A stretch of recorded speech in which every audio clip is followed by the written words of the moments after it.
The movie begins in the Sonoran Desert, Mexico, where a group of scientists led by Claude Lacombe are navigating the desert. They are here to investigate an incident where a group of aircraft turned up suddenly out of nowhere. Sure enough, they find a squadron of World War II aircraft, perfectly intact and seemingly untouched by time, despite having disappeared in 1945. The planes are in pristine condition, but there is no trace of the pilots. As the scientists examine the aircraft, a local man arrives in a truck, excitedly recounting the mysterious events. The scientists get in the plane and attempt to start, and the plane still works despite it being ages old. Lacombe approached a local villager who claimed to have witnessed the planes the previous evening. Observing that the villager's face was oddly sunburned on one side, Lacombe attempted to talk to him, but he couldn't get anything from him. The man then started to say something, and Lacombe listened as the man described how the night sky had suddenly brightened like daylight and seemed to sing. Both Lacombe and his translator were baffled by the strange account. At the Indianapolis Air Traffic Control Center, an aircraft reports a sighting of a brightly lit object approaching their position, inquiring if there are any other flights nearby. The control center staff verified that there were no scheduled flights or military activities in the vicinity, but observed the object on the radar. When asked to describe the aircraft, the pilot states he can't discern its shape, only noting the intense red and white lights flashing alternately. The flight narrowly avoids a collision with the mysterious object. In Muncie, Indiana, a young boy named Barry is awakened when all his toys suddenly activate. Going downstairs, he discovers the front door wide open, the refrigerator contents scattered on the floor, and the doggy door swinging. His mother, Jillian, wakes up to the noise, looks outside, and sees Barry laughing and running toward an open field as if following someone.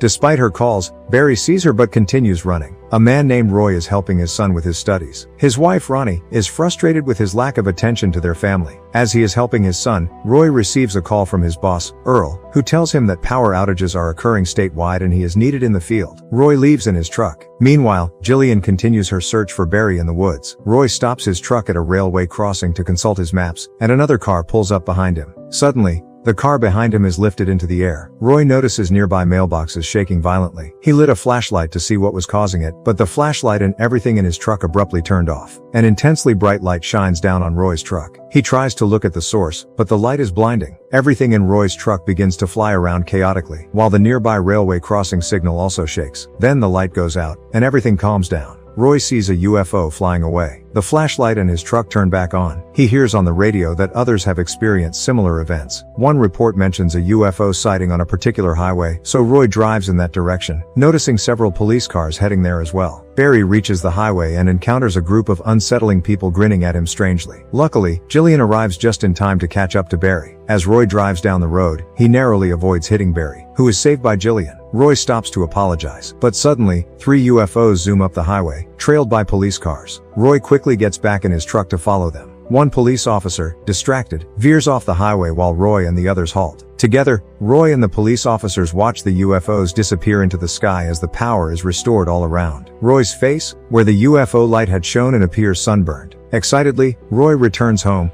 waking his wife and kids, insisting they need to see something. Though confused, Ronnie reluctantly gets in the car with their children. She points out Roy's half-sunburned face. Roy drives them back to the highway spot, hoping for another UFO sighting, but nothing happens. Despite her skepticism, Ronnie listens to Roy's story and, trying to comfort him, starts kissing him. However, Roy remains too preoccupied with the thought of the UFOs. In a surprising turn of events, a long-lost ship called Cotopaxi mysteriously appears in the middle of the Gobi Desert in Mongolia. Reading about multiple UFO sightings in Indiana, Ronnie secretly clips the article from the newspaper, hoping to prevent Roy from fixating on it. Meanwhile, Roy unconsciously shapes his shaving cream into a form that seems strangely familiar. Ronnie sternly advises him to avoid getting caught up in the UFO frenzy and warns him against influencing their children with such stories. Roy is disheartened by her disbelief. Later, Ronnie receives a call informing her that Roy has been fired for not showing up at his assigned post during the power outage. Meanwhile, Lacombe arrives in India, where locals report hearing a distinct melody from the sky,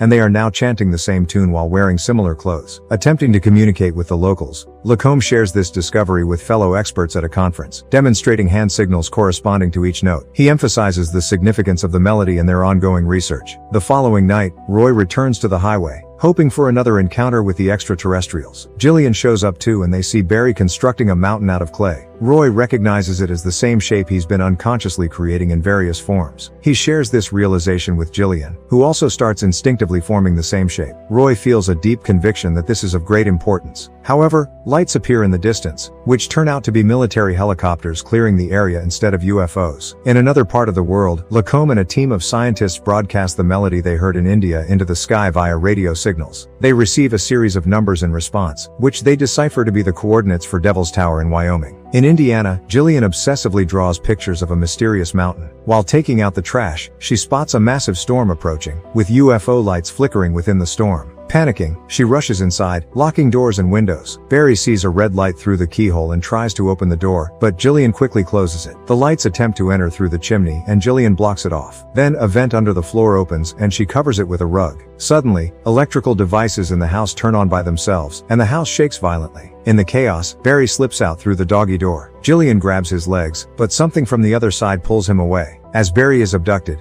the commotion stops, and the UFOs leave, with Jillian desperately chasing and screaming after them. Following the incident, Jillian gains significant media attention. Roy comes to support her and attends a meeting with government and military representatives, along with media personnel and civilians who claim to have seen UFOs. The officials dismiss the sightings as misinterpretations of ordinary objects. Roy argues, but his efforts are in vain. Ronnie remains unsupportive of him. The authorities believe the aliens will next make contact at Devil's Tower. They begin planning to evacuate the area's civilian population discreetly, spreading rumors of a virus outbreak or a gas leak to avoid causing panic. Meanwhile, during dinner, Roy continues to sculpt the same mountain out of mashed potatoes, causing his family to look at him with growing concern. Frustrated by the persistent image in his mind and unable to comprehend its significance, Roy begins constructing increasingly larger models of the mountain. His obsession drives a wedge between him and his family, who are bewildered and distressed by his behavior. The next morning, Ronnie finds him sleeping in the bathtub, and as they argue, their kids start screaming. Roy's fixation intensifies, leading him to ruin the house and yard in his relentless pursuit of understanding the mountain's significance. Unable to cope with his obsession any longer, Ronnie decides to take the kids and leave, despite Roy's desperate pleas for them to stay. As Roy stares at his large mountain model, a news report on TV announces that a train carrying dangerous chemicals has crashed near Devil's Tower, Wyoming, prompting an evacuation of the area. When footage of Devil's Tower is shown, Roy realizes it's the same mountain he's been obsessively sculpting. Jillian sees the same report and comes to the same realization. Both immediately head toward Wyoming. Upon arriving, military personnel instruct him to turn back, but Roy reunites with Jillian. Determined, they break through fences and drive across the countryside. As they get closer, they see unconscious horses and cattle along the roadside and decide to wear gas masks, fearing a possible gas leak. Shortly after, they are captured by military personnel and Roy is brought to Lacombe. Roy shares his recent experiences, and Lacombe reveals that he is not alone. He shows Roy pictures of others who have reported visions of the mountain and felt compelled to come here. Roy is placed in a helicopter with others who have had similar visions. Lacombe argues with the military, insisting that the presence of these individuals is not a coincidence and must have a purpose. However, the senior military leader insists that civilians cannot remain in the area. Meanwhile, Roy, Jillian, and a man named Larry manage to escape from the helicopter and head toward the mountain, much to Lacombe's satisfaction.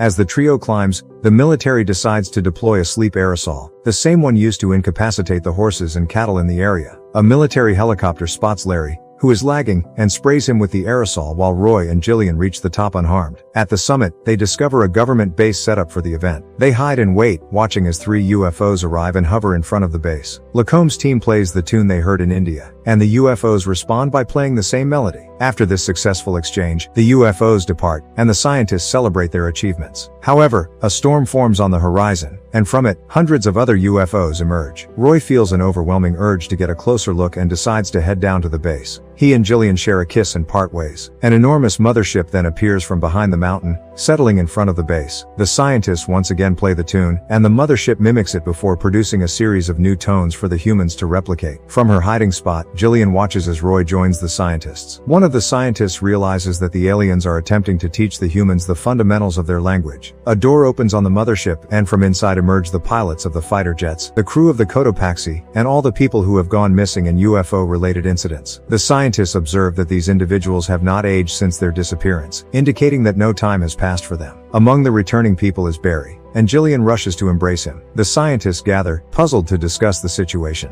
Lacombe joins Roy, and as they talk, a bright light from the ship illuminates their faces, drawing everyone's attention. Finally, an alien emerges from the mothership, greeting the humans. It is followed by numerous alien children who observe the humans with curiosity. Jillian takes numerous pictures of the aliens. Meanwhile, a priest prays for a group of people selected to board the UFO as human representatives. Among them is Roy, whom Lacombe advocates for, believing that Roy was specifically invited by the aliens. The candidates stand in front of the mothership and the alien children choose Roy to come aboard. Overjoyed, Roy glances back at Jillian and Barry before walking into the ship without hesitation. As the adult alien prepares to leave, it looks at Lacombe, who performs the hand signals for the tune. To his amazement, the alien responds with the same signals before returning to the ship. The mothership takes off with Roy inside, while the scientists, government officials, Jillian, and Barry watch in awe. With that, the movie ends. Don't forget to subscribe to our channel. Thanks for watching. See you next time.